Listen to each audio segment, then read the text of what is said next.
And the coronavirus has changed a lot of things, but maybe no profession has changed more than what doctors and nurses are doing. And we have a doctor that's dealing with all these changes joining us live this morning. Dr. Ernst von Schwartz is a cardiologist and researcher. Thanks for joining us this morning. Many of us haven't been to a doctor or into a hospital during this pandemic. How have things changed? Oh, good morning, Joe. You're absolutely right. Actually, the practice of medicine will change forever. There's no doubt about it. And that starts with a doctor-patient relationship, which is changing because a lot of patients are scared to come to hospitals or even to clinics. So we use a lot of telemedicine. Telemedicine itself is the medium of the future in medicine.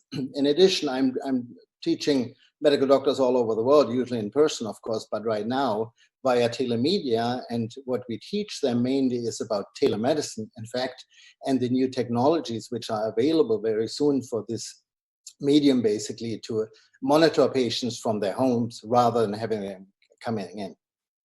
Workload at hospitals has really slowed down for things that are not coronavirus related. And you're a cardiologist. You sent us some video of you actually in the surgery room doing work on a patient.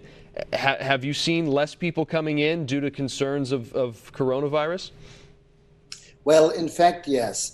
All the ERs, or most of the ERs, especially in California, have seen a reduction of 40 to 7% of non-coronavirus caused ER visits. So we see less patients with strokes and heart attacks coming in.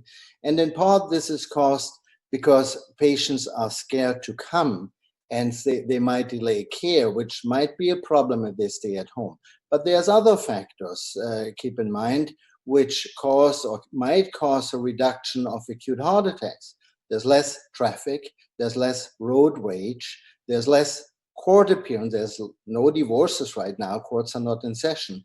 All those factors, keep in mind, can cause underlying conditions like coronary artery disease to lead to heart attacks, and we don't have this kind of acute stress right now. And we know that coronavirus is obviously very contagious, but there are 5 things that COVID-19 infection can affect the health and the body. Can you kind of explain what it is for people that maybe, we know it's a respiratory virus, but what does it actually do? Well, the first is the lungs, of course. As we all know, the lungs are affected by the coronavirus. It causes an inflammation, meaning thickening of the system in the lungs, which then impairs or worsens the gas exchange, meaning less oxygen for the whole body. The second organ system, which we don't talk so much about, is actually the heart. And the heart can be affected at least in 2 different ways. In patients with underlying heart disease, such as blockages of the arteries, that lack of oxygen caused by the lung basically can worsen the heart condition, cause a lot of damage. But in addition to that, there is a condition which we call virus-induced myocarditis, which is an inflammation of the heart muscle. And that, in fact, can affect young and completely healthy people. And many of the nurses and doctors who died in Italy or China didn't die of respiratory failure, but they died of heart failure secondary to the myocarditis. So the virus actually can bite the heart and leave a scar, or it can eat it alive.